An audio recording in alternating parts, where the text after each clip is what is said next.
Fala pessoal, estou aqui com o senador Portinho, né, senador pelo Rio de Janeiro, importante aliado do presidente Jair Bolsonaro, líder, né, do governo. Ele que ficou no lugar do senador Haroldo de Oliveira, né, o pessoal que lembra, que votou na eleição de 2018. Infelizmente o senador Haroldo se foi e, como suplente, o senador Portinho vem representando muito bem aí a pauta do governo Jair Bolsonaro. Ontem, senador, foi um dia tanto atípico, com algumas denúncias, né? O presidente Jair Bolsonaro convocando uma coletiva, convocando uma reunião, e eu queria que o senhor, como senador, né, falasse qual é o panorama, já que o Senado é o fiscalizador, qual é a sua perspectiva, já que, inclusive, ontem o Lazier, né, Martins entrou novamente com um pedido de impeachment do Alexandre de Moraes. Eu tenho dito isso com alguma frequência, né? O Poder Judiciário ele não está em crise com o Parlamento ou somente com o Executivo. A crise do Poder Judiciário é com a sociedade, ele está em crise com a sociedade. Eu sempre dou um exemplo fora da política para deixar bem claro isso. Olha o piso da enfermagem, que foi uma lei que o Senado, a Câmara aprovaram, o presidente Bolsonaro imediatamente sancionou, e quem suspendeu? O Judiciário. Então a crise hoje não é só com o Parlamento ou com o Executivo, é com a sociedade. Tem um exemplo entre outros mil que eu poderia dar. Eu tenho chamado muito, se você pegar meus tweets, minhas colocações na tribuna, meus discursos, eu tenho chamado muito o Judiciário para uma autocrítica, porque todos os poderes fazem a sua autocrítica. O Legislativo, volta e meia, está sendo cobrado a fazer a sua autocrítica e faz. O Executivo também com alguma frequência, o próprio presidente também ele tem feito sua própria autocrítica. O Judiciário não. A gente nunca teve no país, talvez, uma relação tão harmoniosa entre o Poder Executivo e o Poder Legislativo.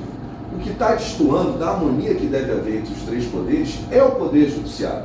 Então, nada melhor do que o próprio Poder Judiciário trazer ao Senado Federal as suas sugestões, porque está claro que é preciso que haja um aperfeiçoamento, né, do processo judiciário, da composição, das rotinas, das práticas. Isso é evidente, isso a sociedade cobra. A gente pode dar o exemplo lá do PCO, né, ou de tantos outros meios de mídia que foram censurados, para mostrar, né, que não é uma questão do presidente Bolsonaro agora.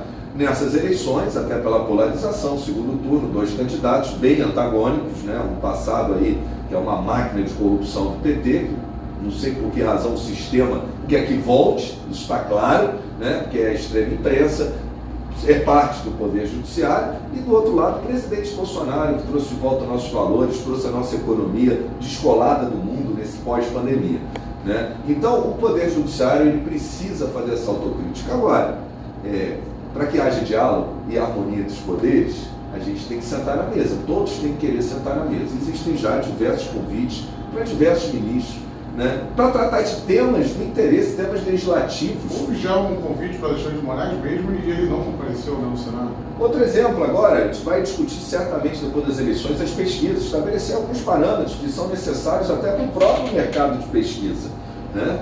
E ninguém melhor do que o Poder Judiciário, né, de quem participou do processo eleitoral, os magistrados sentarem conosco e a gente discutir junto com os institutos de pesquisa, junto com a sociedade civil. Essa democracia participativa, né, que é quando você chama os atores envolvidos para conversar, é fundamental para o processo legislativo e para o aperfeiçoamento das relações da nossa legislação.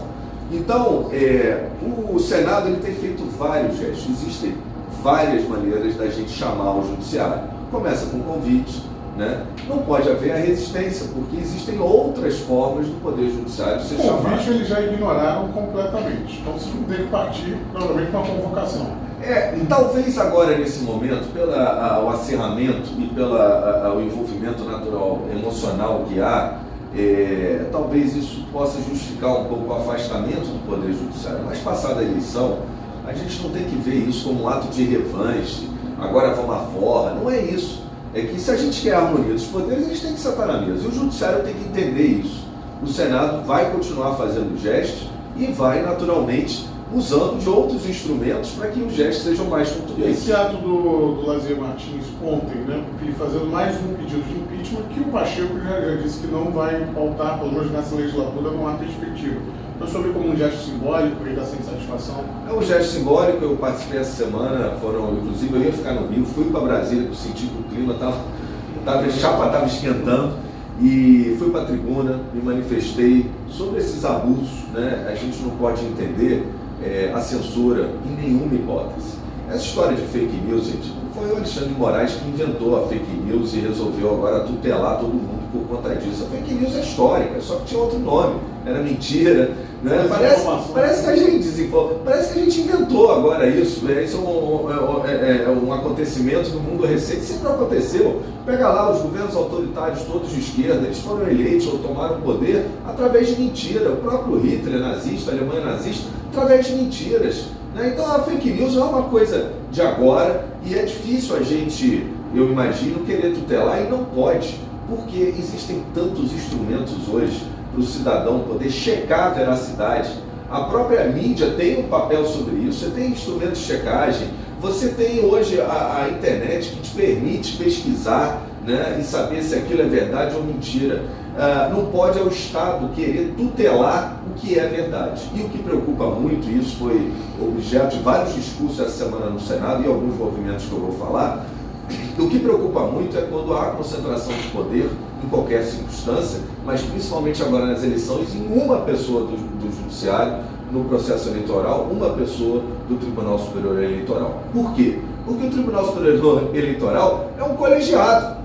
Não é possível que uma pessoa fale sozinha e os outros fiquem de joelho para ela dentro do próprio colegiado. Não é possível que a gente viva de decisões monocráticas quando justamente a composição dos tribunais é feita para que o órgão colegiado delibere e dê segurança jurídica e embasamento para esse posicionamento. A decisão monocrática, inclusive, ela é alvo, né, de uma suposta, uma preparação de uma reforma do judiciário. Já ouvi falar um dos temas. Que acabar com a decisão monocrática. Não é acabar, eu tenho um projeto de lei que, em tese, está lá para discussão. É um dos projetos que a gente tem que ouvir o judiciário, ele tem que sentar, né, para a gente acordar se é isso ou se...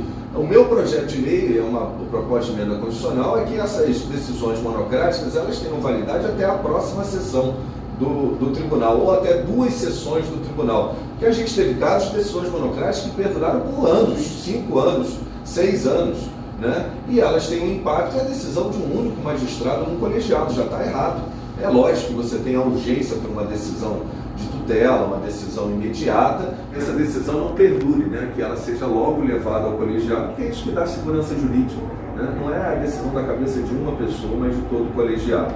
Então essa é uma proposta de mandatos para os membros dos ministros do STF, o Legislativo tem mandato, o Executivo tem mandato. Isso tem proposta na Câmara e no Senado. Tem proposta. Então, isso não deve ser visto como revanche. Isso não é criação da nova bancada que vai assumir no ano que vem. Isso já existe nessa legislatura.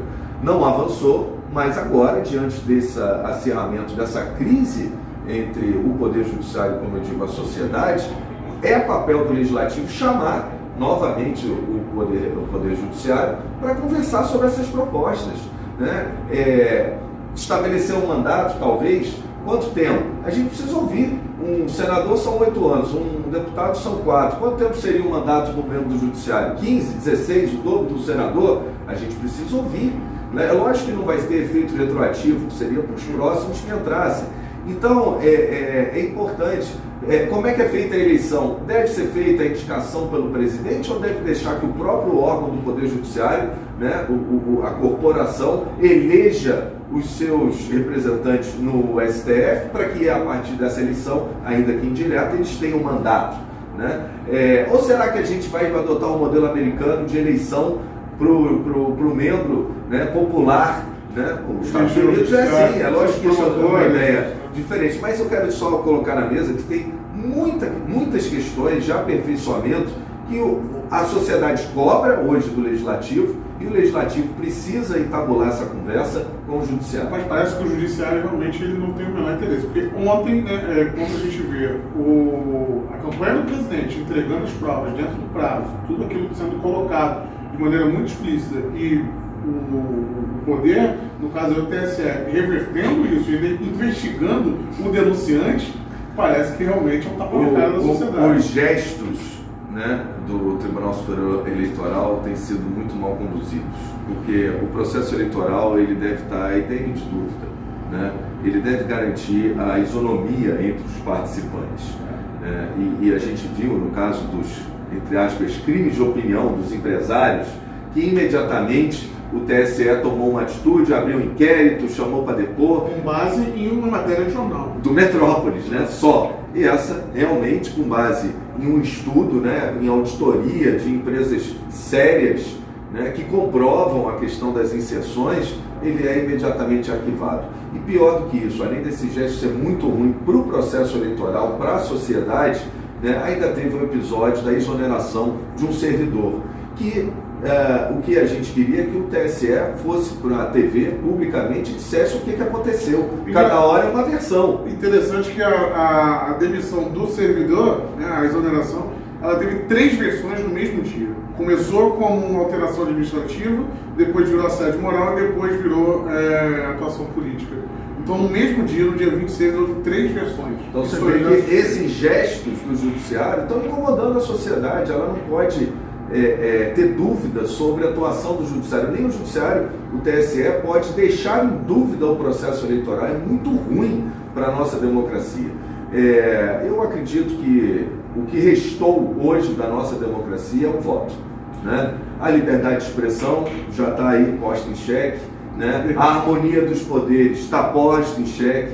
A alternância de poder, né? Vendo que eu estava falando isso outro dia, eu nasci em 73, cara. O Lula está ali candidato ou exercendo o mandato desde 73. Né? Então, se a gente olhar, o princípio da alternância do poder, de certa maneira, é contaminado, ele está viciado, né? Pela, inclusive, a impossibilidade de novas lideranças ascenderem até na esquerda, né? Que é o importante. Sim, essa renovação. O próprio Lula não deixa ninguém. Pois é, e de novo eu vou ficar velho e a minha vida, eu falei hoje isso. Minha vida foi o Lula.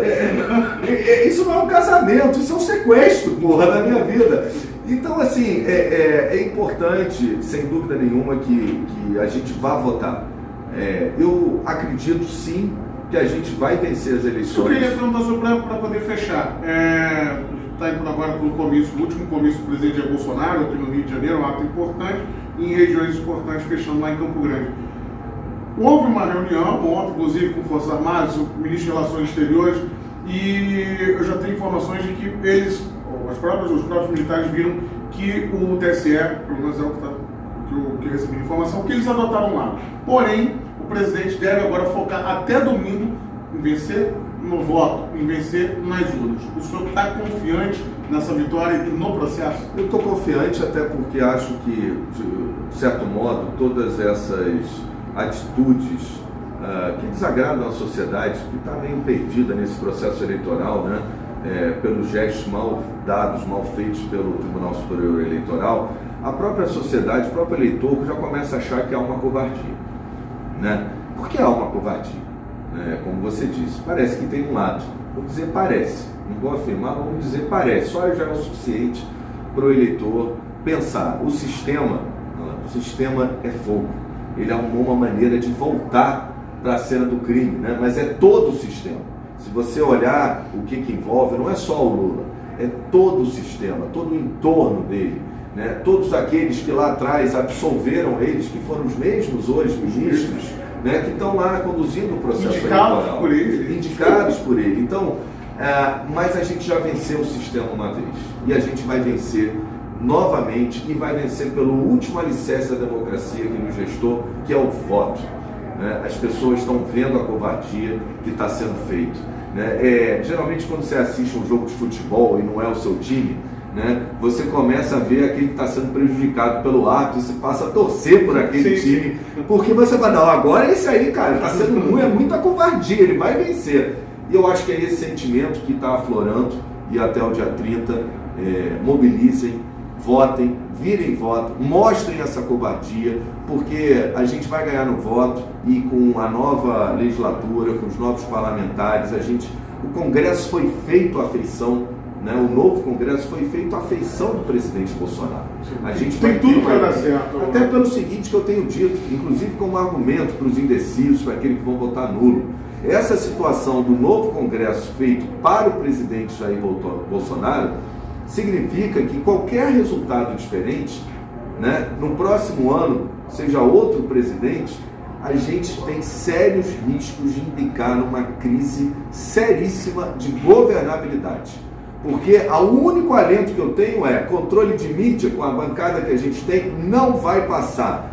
Retrocessos na reforma trabalhista, retrocessos econômicos, não vai passar. O problema é que isso pode gerar uma crise de governabilidade. Então o eleitor que elegeu essa bancada para o Jair Bolsonaro, agora precisa eleger o presidente Jair Bolsonaro no dia 30, votando 22. Isso aí, pessoal. Sou o senador Portinho. Vou deixar as redes sociais dele aqui embaixo. Acompanhe o trabalho do senador, importante aliado do presidente Jair Bolsonaro aqui no Rio de Janeiro.